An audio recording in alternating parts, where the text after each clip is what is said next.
The sky was tearing open that night. Dark clouds swallowed the moon, thunder shook the ground, and rain poured so hard it felt like the heavens were crying. In a small African village where electricity came and went like shy visitors, a young woman named Maya sat beside her sick mother's bed, wiping her fevered forehead with a damp cloth. Their mud-brick house trembled when thunder cracked across the sky. Her mother whispered weakly, "Don't stay up, my child. You've worked all day." But the truth was Maya couldn't rest. Not when her mother's heartbeat sounded weaker each hour. Not when the doctor in the city had said, "She needs surgery soon, or you may lose her." The words echoed in Maya's ears every night. Suddenly, a cry ripped through the rain. A desperate, raw, painful cry. "Somebody help, please." Maya froze. "No, not tonight," she whispered to herself. Who would be out there in this storm? A thief? A drunk? À danger? But the cry came again, closer, breaking through the roar of the rain. "Help me, anyone." Maya grabbed the small lantern from the table and pushed open the wooden door. Cold wind whipped her face. She stepped into the mud, heart racing. And there, lying on the ground, soaked in rain, covered in blood, was a man. His clothes were torn, his breathing shallow, his skin pale. Maya gasped, "Oh God, sir? Sir." The man tried to lift his head. His voice cracked. "Please, don't let them find me." Them? Who was them? But before Maya could ask, his eyes rolled back and he collapsed again. Her mind screamed, "Run!" Her heart whispered, "Save him." And Maya always listened to her heart. She knelt beside him, lifted his arm over her shoulder, and dragged him toward her home. Every step felt like lifting a mountain. The mud sucked at her feet, her body strained, her breath shook. But she didn't stop. Inside the house, she laid him on the floor. Her lantern flickered over his face, revealing sharp features, a strong jaw, and a watch on his wrist so expensive Maya had only seen such things in city shop windows. "Who are you?" she whispered. No answer. She cleaned his wounds with warm water, trembling as she worked. He had bruises on his ribs, a deep cut on his arm, and signs that someone had beaten him badly. He wasn't just hurt. He was hunted. Hours passed. The rain never stopped. Then suddenly, his hand shot up and grabbed hers. Maya jumped. The man's eyes opened just barely. "You saved my life." His voice was weak, fragile, sincere. "I won't forget this. Someday, I'll repay you." Then he fell unconscious again. Maya stared at him, heart trembling. She didn't know why, but something in her chest tightened. Pain, fear, and something too soft to name. That night, she stayed beside him until dawn. If you're still reading, don't forget to like and subscribe, because the story is just beginning. And trust me, your heart isn't ready for what's coming next. White medium star the next morning. Birds chirped outside. The storm finally slept. Maya stretched her stiff arms and turned toward the man. He was gone. What? She stood up so fast her head spun. The mat was empty. The door was open. He had vanished. No thank you. No goodbye. No name. Just gone. Maya let out a shaky breath. "Maybe it's better this way," she whispered. He was trouble. I could feel it. But a strange sadness tugged at her heart, like she had lost something she never truly had. Within an hour, she pushed the memory aside. Her mother needed medicine. Life needed surviving. The stranger became a ghost, fading into the corners of her mind. For 2 whole years, Maya never saw him again. Not once. Not even in dreams. She almost convinced herself he had been nothing but a storm-born illusion. White medium star 2 years later. City hospital. Life was still hard. Too hard. Maya now worked as a cleaner in the city hospital, scrubbing floors while doctors and nurses rushed past her like she didn't exist. Every coin she saved went toward her mother's medication. One afternoon, she carried a bucket and mop toward the entrance when a luxury black car stopped right outside the hospital. People stared. Nurses whispered. Doctors froze mid-step. The driver stepped out and opened the rear door like someone royal was inside. A tall man emerged. Sharp suit, confident walk. A presence that filled the space like he owned the air itself. Maya didn't recognize him at first. How could she? He was clean, powerful, untouched by pain. But then he turned, and his eyes met hers. Maya's bucket slipped from her hands. The water splashed across the floor. It was him, the man from the storm, the man she saved. Except now, he wasn't bleeding on the ground. Now he was a man carved from power itself. He walked straight to her. People made way for him. Everyone stared. He stopped right in front of her and said softly, "Maya." Her heart hit her ribs. You remember my name?" she whispered. The man smiled gently. "I've been looking for you for 2 years." Her breath caught. "Why?" He stepped closer, voice low and warm. "Because you saved me. And now, I'm here to change your life." The hospital staff gasped. Maya's knees almost gave out. But before she could speak, a woman in a white suit ran toward him and shouted, "Sir, they found out she's alive." The man's smile vanished. He grabbed Maya's wrist. "Maya, we need to leave. Now." Her voice trembled. "Leave? Why? What's happening?" He looked into her eyes with a fear she had never seen in a billionaire's face. "Maya, they're coming for you." Maya's entire body froze. "They're coming for you." The words echoed inside her skull like thunder. Her fingers trembled inside his grip. She stared at the man, Ethan, trying to understand what was happening. "Why would anyone come for me?" she whispered, her voice thin, frightened. Ethan looked around the hospital entrance as if danger hid behind every corner. Not as a billionaire. Not as the powerful man who stepped out of that luxury car. But as a hunted soul. The same soul she had dragged out of the rain 2 years ago. "Not here," he said quietly. "They have eyes everywhere." He tugged her hand gently but urgently. "Come with me." "But my job. My mother. My supervisor." "Maya," Ethan said firmly. "If they find you here, neither of us will leave alive." Her heart slammed against her ribs. Before Maya could protest, the woman in the white suit stepped closer and spoke in a cold, clipped tone. "Sir, we don't have time. They traced the old report. They know what the girl did that night." Maya blinked. "What I did? What did I do?" Ethan exhaled sharply. "We'll explain in the car." "No," Maya whispered, shaking her head. "What danger? Who are they? Why would anyone care about a poor girl like me?" His jaw clenched. "Because you saved the wrong man." Her breath caught. The world tilted under her feet. Before she could speak, a black motorcycle screeched to a stop at the other end of the hospital driveway. A man in all black stepped off, helmet visor down. His stance was wrong. Still, predatory. Ethan saw him first. "Damn it," he whispered. "They found us." He tightened his grip on Maya's wrist. "Run. If your heart is racing right now, don't forget to like and subscribe, because the twists are only getting deeper. This story will break you and heal you." Maya and Ethan bolted through the side entrance of the hospital. Ethan's bodyguards appeared from nowhere, 2 men in suits moving like shadows. One whispered urgently, "Back exit is compromised. Use the ambulance path."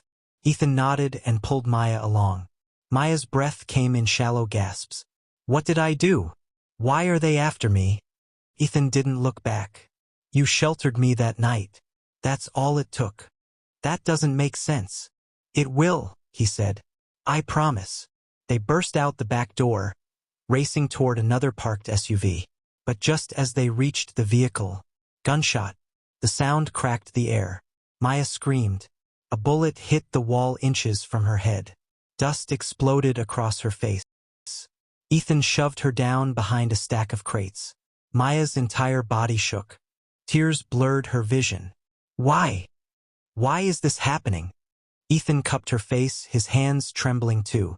"Because that night, when you saved me, I was running from people who would kill anyone that helped me." Maya's heart collapsed into itself. She thought she had helped a stranger in need. She didn't know she had stepped into a world of shadows and blood. "Why didn't you tell me?" she cried. "Because you would have never helped me if I told the truth." "What truth?" Maya begged, tears falling. Before he could answer, another gunshot rang out. Then another. His bodyguards returned fire. "We don't have time," Ethan said, pulling her up. "If we don't leave now, they'll take you. And if they take you, you won't survive." Maya's knees buckled. I'm scared. "I know." His voice softened, breaking for the first time. "And it's my fault." He pressed his forehead to hers. "I should have stayed that night. I should have warned you. I should have." "Sir!" the white-suited woman shouted. "They're coming from the left." Ethan grabbed Maya again.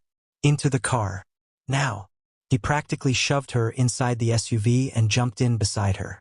The driver slammed the doors, started the engine, and the car shot forward. Bullets cracked behind them. Maya covered her ears and sobbed. Her world was fire, noise, fear. And beside her, Ethan sat breathing hard, staring ahead with something dark in his eyes. Something guilty, something heavy, something he had carried for 2 years. When the shooting stopped behind them and the highway stretched open, Maya finally found her voice. "Tell me," she whispered. "Tell me everything." Ethan's chest rose and fell. "You want the truth?" "Yes," Maya said, wiping tears with the back of her hand. "I deserve that much." He turned to her slowly. "Maya, the night you saved me." His voice cracked. "I wasn't running from thieves. I wasn't running from a random attack." Maya swallowed hard. "Then from what?" He looked her directly in the eyes. "I was running from my own family." Her jaw dropped. "But why?" His eyes darkened. "Because they believed I had something that belonged to them." He paused. "And they still believe. You have it now." "What?" Maya gasped. "Me? I don't have anything." "You have one thing," Ethan whispered. "What?" "Tell me." He leaned closer. "You have the truth." Maya stared at him, confused and terrified. "What truth?" Ethan inhaled sharply. "The truth that can destroy my family and everything they own." Maya froze. Her breath stopped. "And they will kill anyone who knows it." Her voice cracked. "What truth, Ethan?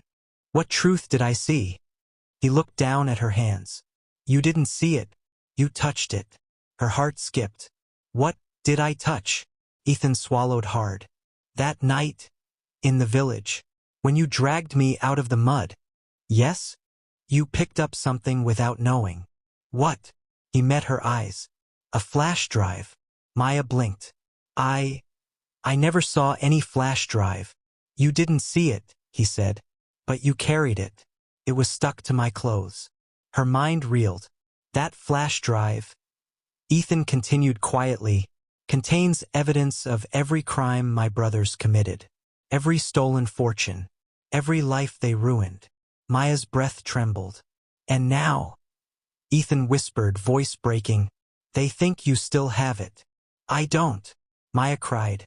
"I know," he said softly, "but they don't know that." Maya felt the world collapse around her. "So what happens now?" she whispered. Ethan looked out the window at the long road stretching ahead. "Now, Maya." His voice turned heavy. "Your life is tied to mine. If they want to destroy me, they'll start with you." Her blood turned cold. "And I will do anything, anything to protect you." Maya felt tears fill her eyes again. But this time they weren't just fear. They were betrayal. They were grief. They were the sharp pain of realizing her act of kindness had cost her everything. The car sped into the wilderness, leaving the city behind. But danger followed, and destiny had only begun to unfold. The car sped down the long gravel road. Trees blurred past the windows as Maya pressed her shaking hands against her chest. Her heart was racing so fast she could barely breathe. The only sound inside the SUV was the heavy rhythm of fear. Maya looked at Ethan, her voice trembling. "Because of me, people are trying to kill us?" Ethan turned. His eyes softened, but guilt sat in them like a stone. Noah, not because of you. Because of me. They're only after you because you helped the wrong person. But I didn't even know you, Maya cried. I didn't know your name, your family, anything. I know, Ethan whispered. And that's what breaks me every single day. You saved me without knowing who I was, and now you're paying for my sins. The SUV hit a bump. Maya grabbed the seat. Just tell me something, she whispered. What's on that flash drive? What was worth killing for? Ethan looked out the window for a long moment before answering. Proof, he said softly. Proof that my brothers weren't just stealing money. They were laundering government funds, destroying companies, bribing judges, and getting people killed. Maya swallowed painfully. So why didn't you just go to the police? Ethan gave a hollow laugh. Half the police work for them. Maya's heart dropped. So you ran. I ran, Ethan whispered. And I thought I could disappear. I didn't know that storm would bring me to your village. I didn't know you would save me. I didn't know. He stopped suddenly, jaw tight. What? Maya whispered. Ethan closed his eyes. I didn't know you would stay in my head for 2 years. Maya blinked. What do you mean? He didn't answer. He didn't have to. His silence said enough. If you're reading this far, don't forget to like and subscribe. After a long ride, the SUV turned off the main road and entered a hidden dirt path. Trees leaned over the vehicle like dark giants. At the end of the path stood a small wooden cabin. Isolated, quiet, surrounded by nothing but forest. The driver got out first. Clear, he whispered. Ethan opened Maya's door gently. She stepped out, legs still trembling. Where are we? She whispered. A place they don't know about, Ethan replied. No signals, no trackers, no câmeras. You're safe here, for now. For now, Maya repeated, her stomach twisting. Ethan didn't answer that. Inside the cabin, it was warm. Dim light filtered through dusty windows. A fireplace glowed softly, giving the place a lonely, forgotten vibe. Maya stood near the wall, confused, scared, angry. Everything mixing inside her like a storm. Ethan watched her silently. She finally turned to him. All this time, you knew your family would come for me? Her voice wavered but held strength. Ethan looked at the floor. Yes. And you didn't come earlier? Her voice cracked. You didn't warn me? You didn't protect me when you had the chance. Ethan's throat tightened.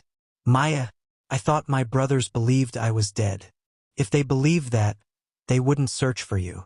But they didn't, Maya said bitterly. And now we're here. Ethan stepped closer. I'm here now. I won't let them touch you. Maya looked at him with hurt blazing in her eyes. You say that like I'm supposed to trust you. Ethan's breath hitched. Maya, I never stopped thinking about you. That only made her angrier. That doesn't excuse anything. He nodded slowly. I know. Maya's eyes filled with tears. And my mother? Does she know I'm gone? She must be terrified. What if something happens to her while I'm here hiding with you? Ethan flinched. I'll send someone to watch over her. That is not the same as me being there, she snapped. Her hands shook. Her voice broke. You don't understand what she means to me. Ethan stepped forward, voice low. I understand more than you think. Maya looked confused. Ethan hesitated, then spoke. My mother died because of my family's crimes. Couldn't save her. I couldn't even be there in her last moments. Maya's anger faltered. She was the only person who saw good in me, Ethan whispered. When she died, I died. The only time I felt alive again was when you dragged me out of that storm. Maya stared at him. His pain was real, raw, unhidden. Ethan continued. When I opened my eyes that night, the first face I saw was yours. The first warmth I felt was your hands. You saved my life, but you also became the only thing in that life that felt honest. Maya swallowed hard. It was too much, too fast, too emotional. I didn't ask for this, she whispered. I know. I didn't want any of this. I know. I just wanted a simple life. My mother, my job, my peace. Ethan looked shattered. And I ruined it, he whispered. Maya didn't deny it, because it was true. Silence filled the cabin. Then Ethan said quietly, I don't expect forgiveness. I just need you to trust me long enough to get you out of this alive. Maya looked into his eyes. For the first time, she saw not a billionaire, not a powerful man, but a broken, hunted soul. Someone who carried too much pain. Someone who had lost too much. Someone who had no one left. Except her. She exhaled shakily. Fine, she whispered. I'll trust you. For now. Ethan closed his eyes in relief. Thank you. But once this is over, Maya added, voice steady, I'm going home. To my life. To my mother. Ethan's jaw tightened. Like that sentence hurt him deeply. I understand. He didn't. Not yet. Hours passed. Maya sat on the sofa, exhausted. Ethan worked quietly near the fireplace, going through old documents and encrypted files. Everything felt strangely calm. But calm never lasts. At midnight, Maya finally stood to get some water. As she walked toward the kitchen, she saw Ethan staring at a photograph. She froze. It was a picture of her, taken from afar, at the hospital, at the market, walking home. Her blood ran cold. She grabbed the photo. Ethan, what is this? He shot up immediately. Maya, you were watching me? She screamed. For 2 years. It's not what you think. Oh, really?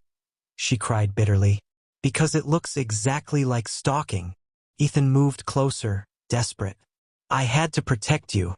Then why didn't you warn me? Because if my brothers found out I was alive, you'd be the first person they'd kill. Maya shook, tears filling her eyes in rage and betrayal. So you watched me from a distance, took pictures, kept secrets, and lied to me, all while pretending you owe me your life. Ethan's voice cracked. I do owe you my life. No, Maya whispered fiercely. You owe me the truth. And you will get it? Ethan said painfully. But not tonight. Why not? Maya demanded. Ethan looked toward the window. His face went pale. Because they're already here. Maya's breath stopped. What? Ethan's voice was barely a whisper. They found us. The cabin lights flickered. A shadow moved outside the window. Then, a laser dot appeared on Maya's chest. Ethan lunged forward. Maya, get down. The evening sunlight faded behind the tall corporate buildings as Amara stepped out of the train station, her heart pounding against her ribs. She had spent the entire ride to the city fighting back tears, telling herself she wasn't weak, she wasn't helpless, she wasn't breaking. But the truth, she was breaking, quietly and painfully. Every step toward the bank felt like she was walking toward a chapter she never wanted to read again. The city was loud. Cars honking, people rushing, street vendors yelling. But inside her, everything was silent, like someone had turned off the sound of her life. She didn't know why she was going. She didn't know what she wanted to say. She didn't know if she was ready to face him. But one thing was clear. She didn't want to leave things hanging. Not like this. When she reached the massive glass building, she paused. Her reflection stared back at her. Eyes swollen, hair messy from crying, shoulders heavy with exhaustion. She whispered to herself, Don't fall apart, Amara. Not here. Not in front of him. She stepped inside. The cold air from the lobby hit her immediately, sending a shiver up her spine. Everything smelled expensive, the marble floors, the polished counters, the security guards with stiff uniforms. She gave her name at the reception. The receptionist blinked twice, then straightened up. Oh, Mr. Kinston, he said if you ever come, bring you up immediately. Her chest tightened. Why? Why was he expecting her? Did he know she'd come? Or was he hoping she wouldn't? The elevator ride felt endless. She watched the numbers climb, her breathing shaky, her fingers trembling. When the doors opened, she stepped into the top floor. And there he was. Elias stood by the massive window, his hands behind his back, looking out over the city like a king surveying his kingdom. Sunlight caught the edge of his jaw, making him look carved out of stone. He didn't turn around.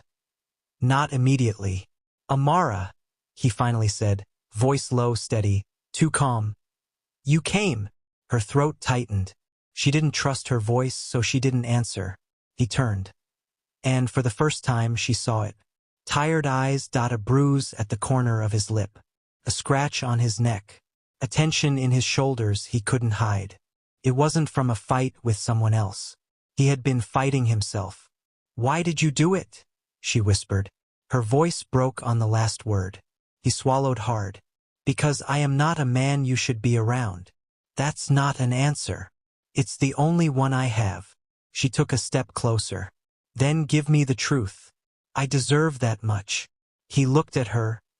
Like the truth disgusted him. Like it disgusted him because it was him. You want the real reason, he said quietly. The sky was tearing open that night. Dark clouds swallowed the moon. Thunder shook the ground. And rain poured so hard it felt like the heavens were crying. In a small African village where electricity came and went like shy visitors, a young woman named Maya sat beside her sick mother's bed, wiping her fevered forehead with a damp cloth. Their mud brick house trembled when thunder cracked across the sky. Her mother whispered weakly, "Don't stay up, my child. You've worked all day." But the truth was Maya couldn't rest. Not when her mother's heartbeat sounded weaker each hour. Not when the doctor in the city had said, "She needs surgery soon, or you may lose her."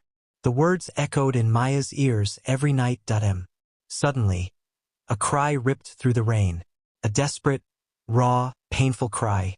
"Somebody, help, please." Maya froze. "No, not tonight," she whispered to herself. Who would be out there in this storm? A thief? A drunk? À danger?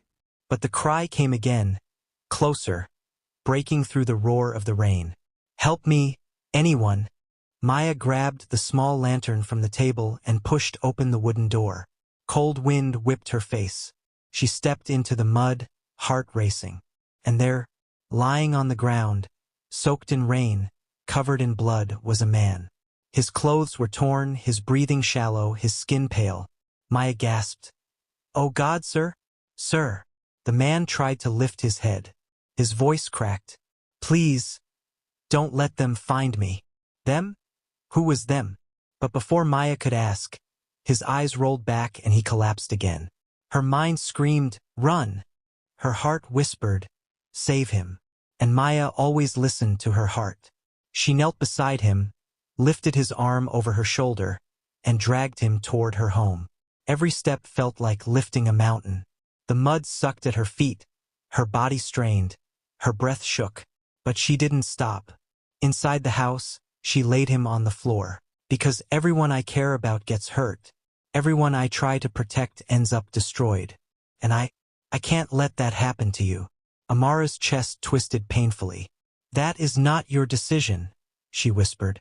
"You don't get to disappear without giving me the chance to decide if I want to stay or leave." Elias's jaw tightened. His hands clenched behind him. "You don't understand what being near me costs." "Then make me understand." Her voice echoed across the office. He froze. Something inside him cracked.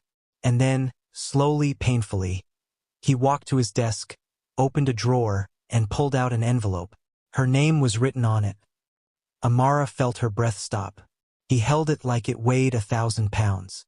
"I was going to give you this the night I left," he said. "But I couldn't." He handed it to her. Her fingers shook as she opened it. Inside, a check for $500,000. And a letter. Her heart stopped beating for a moment. Her vision blurred as she read the first line. "For the woman who saved my life. Because I know I can never repay what I owe you." Tears filled her eyes. She looked at him with disbelief, betrayal, heartbreak all tangled together. "You think this is what I want?" she whispered. "You think money is what I came for?" He closed his eyes, like her words stabbed every part of him. "No," he whispered. "I think you deserve a better life. One I can't give. You don't get to decide what kind of life I deserve." He exhaled sharply, turning away as if he couldn't bear the sight of her tears. "You deserve peace. he said. And peace is the one thing I can't give anyone. Silence. Painful. Heavy. Suffocating. Finally, she spoke. You left me alone, Elias. After everything. After the night I saved you. After I trusted you. After I believed you were different. Something inside him shattered. She saw it. She heard it in the way he inhaled sharply, as if her words broke the last piece of his armor. I am different, Amara, he whispered. And that's the problem. She stepped closer, so close she could feel the warmth of his breath. Tell me the truth, she whispered. Why are you really pushing me away? His eyes met hers. Haunted. Broken. Terrified. And that's when he said it. Because someone tried to kill me that night. Her blood ran cold. And they're still trying. The floor beneath her seemed to vanish. Her heart felt like it stopped. He continued, voice barely above a breath. You were never supposed to be part of any of this. But the moment you brought me to your home, the moment you helped me, the moment you trusted me, he swallowed hard. They saw you. Amara stepped back, suddenly dizzy. Who? She whispered. Elias didn't answer.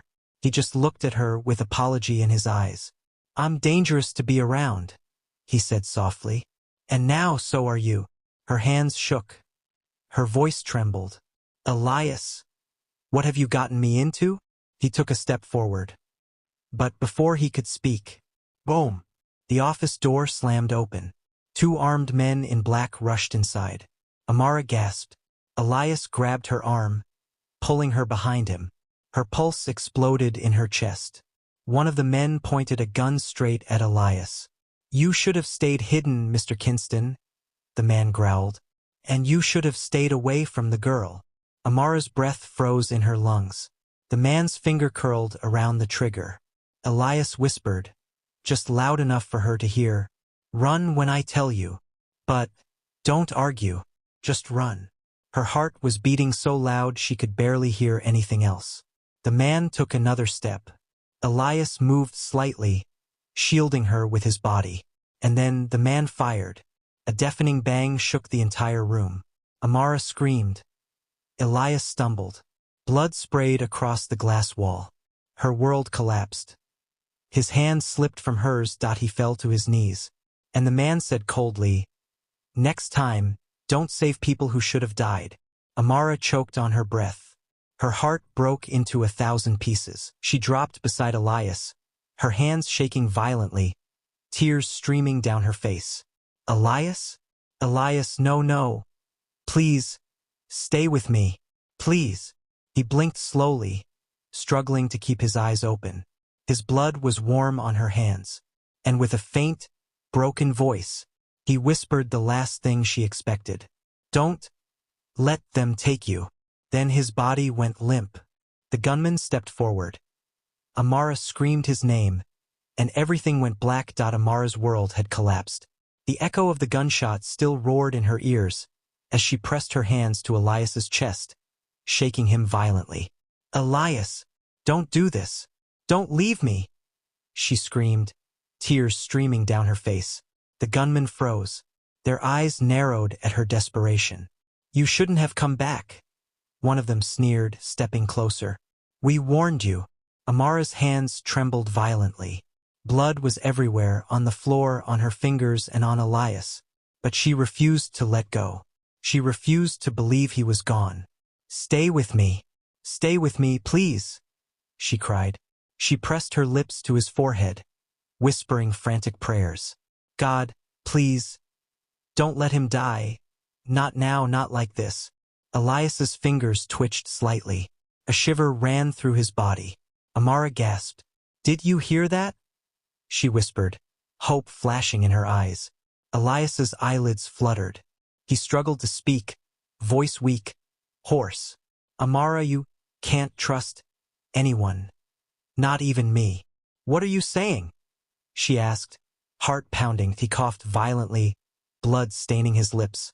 They, my family, the ones who tried to kill me, they've been hiding something from me, from everyone. Amara's mind raced. What is it? What are you talking about? Elias coughed again. His hand found hers weakly. You have to protect yourself? And the truth. The truth? She asked, confusion and fear gripping her. He nodded weakly. Everything I thought I knew, everything I thought I controlled, is a lie. The men in black were approaching again. Amara's eyes widened. Her hands gripped his, refusing to leave. Run, he whispered, voice barely audible. Take the flash drive. The proof. It's all on there. Do not let them have it. Amara's heart sank. Flash drive? Proof? She suddenly realized the depth of danger. All this time, it wasn't just about saving his life. It was about the secrets he carried. And now, she was the only one left to protect them. The gunmen raised their weapons again. Amara pushed Elias gently behind a desk for cover. She could see him trying to stay conscious, trying to protect her even in his weakened state. A sudden noise from the ceiling, a loud crash, distracted the attackers. Elias's eyes widened slightly. Go now, he gasped. Amara nodded, swallowing her terror. She grabbed the flash drive from the drawer. Elias's hands had pointed it out to her earlier, and sprinted toward the side exit. The men shouted, firing shots. Glass shattered. Her heart raced like it would explode. She dove out of the building, rolling into the shadows of the alley behind the skyscraper. Her chest heaving, she glanced back. The building was chaos. Gunfire and shouting echoed in the distance. And then she froze. Elias emerged from the office doorway, staggering, blood pouring from his shoulder. He was trying to follow her, trying to make sure she escaped. No! Stay down! She screamed, running toward him. Don't you dare come with me. You'll get killed. He looked at her, eyes filled with pain and determination. You can't leave me, he whispered, collapsing to his knees. Amara's tears poured freely. Elias, you're going to live. I won't let them kill you. I promise. Suddenly, one of the gunmen appeared at the corner, pointing directly at Elias. Amara froze. Her heart skipped. Time slowed. She had a split second to act. And then, everything went dark. If your heart is racing, smash that like button and subscribe to follow the rest of the story. The next part reveals shocking family secrets, betrayal, and a twist that will break your heart again. White medium star, The Secret Unveiled. Amara woke up hours later, bruised but alive, in a safe house hidden in the outskirts of the city. Her hands were shaking. The flash drive still clutched tightly in her palm. Where is he? She whispered. Her heart screamed his name. A voice from the shadows spoke softly. He's alive, but barely. Amara's breath caught. She spun around. It was Ethan's old ally, a woman named Lila. She survived. He survived, but he's been poisoned, Lila explained. They only wanted him dead. But the moment they realized the flash drive was in your hands, they started playing a different game. Amara's stomach turned. I don't understand. Who are they? Who is trying to kill him? Lila's eyes were heavy with sorrow. His family, his own blood. They're powerful, corrupt, and they will do anything to keep their secrets safe. Amara felt her world shatter. His family, his own family. Lila nodded. They've manipulated everything. Money, politics, even law enforcement. And the flash drive, the evidence of all their crimes, is the only thing that can bring them down. But it's dangerous, deadly, and now it's on you. Amara's hands shook. She pressed the flash drive to her chest. She realized the gravity of her role. She wasn't just protecting a man she loved. She was protecting truth itself. And him? She whispered. Will he survive? Lila hesitated. He might, if you can get him to a doctor who isn't on their payroll. But you have to act fast, before they come for you again. Amara's mind raced. Her heart pounded. Her soul screamed. She had been a simple girl from a village. Now she was in the middle of a dangerous battle for life, love, and justice. She pressed her lips together and whispered, I will save him, no matter what it takes. But outside, Shadows were moving. Silhouettes approaching the safe house. And Amara knew they had found her. The final confrontation with Elias's family. The truth about the flash drive revealed. Who lives, who dies. Heartbreaking emotional resolution. If you want, I can write part 6 now, the epic emotional finale. The night air was thick with tension. Amara crouched behind the crates in the safe house, clutching the flash drive tightly. Every nerve in her body screamed at her, fight or flight, but she had no choice. She had to fight for Elias, for the truth, for justice. The shadows moved closer. The men were careful this time, silent but deadly. Amara's heart pounded. "This is it," she whispered to herself. "Either we survive, or it's over." From the darkness, Lila appeared, motioning frantically. "They know you're here. We have to move him now before it's too late." Amara's mind raced. Elias had been poisoned. Every moment counted. She had to get him to a doctor who wasn't under his family's control. But leaving the house meant facing armed men, her worst nightmare. A shadow lunged. Amara reacted instinctively, kicking it aside. Another man raised a gun, and she ducked just in time. She fired a small flare from her pocket. A distraction. The night erupted in chaos, bullets ricocheting, glass shattering. Amara's adrenaline surged. She sprinted to the hidden room where Elias lay on a cot.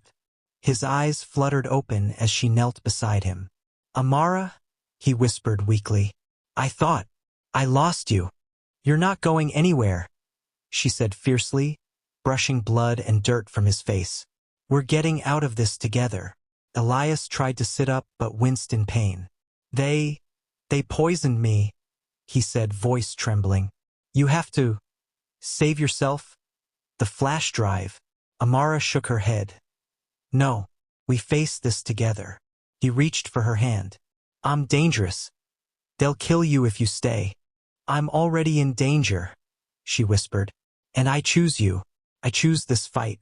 I choose us." Elias's eyes softened, filled with gratitude and love. For the first time in 2 years, he allowed himself to lean on someone. Not just physically, but emotionally. The final confrontation. The armed men burst into the room. Amara and Elias stood side by side, facing them, flash drive in her pocket. The leader sneered. "You can't escape, Kinston. And the girl? She's just collateral." Elias stepped forward, weakened but resolute. "Collateral?" he said, voice low. "You've underestimated her." Amara's hands shook, but she stood tall. "I'm not afraid of you," she said firmly. "Not anymore." The men laughed, raising their guns. But before they could fire, Lila activated the backup security system.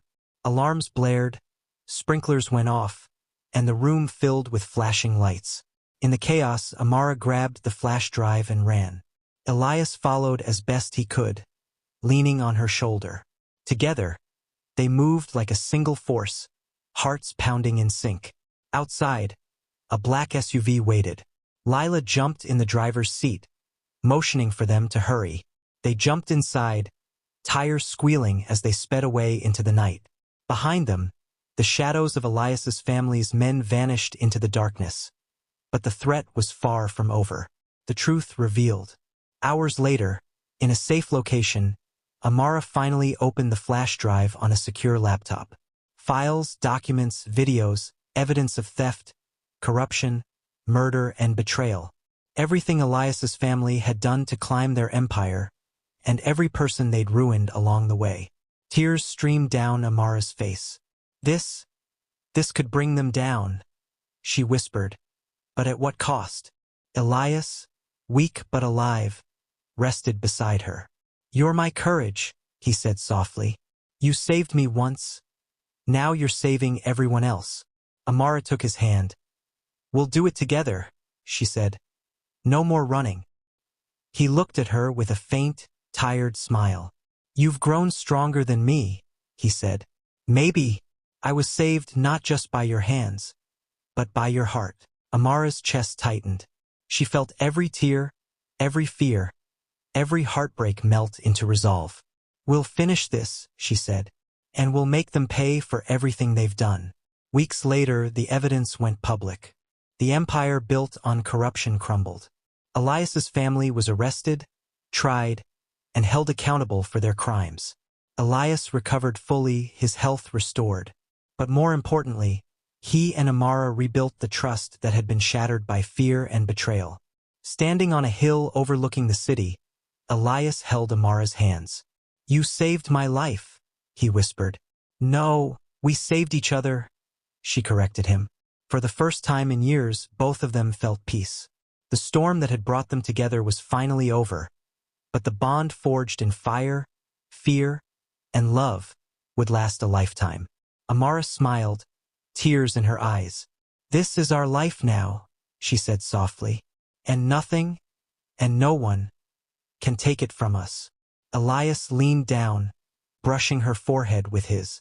"I promise, I will never let you go again." The wind whispered through the trees, carrying their laughter, their relief, and the echo of a love that had survived betrayal, death, and the darkest nights. And for the first time, everything felt right.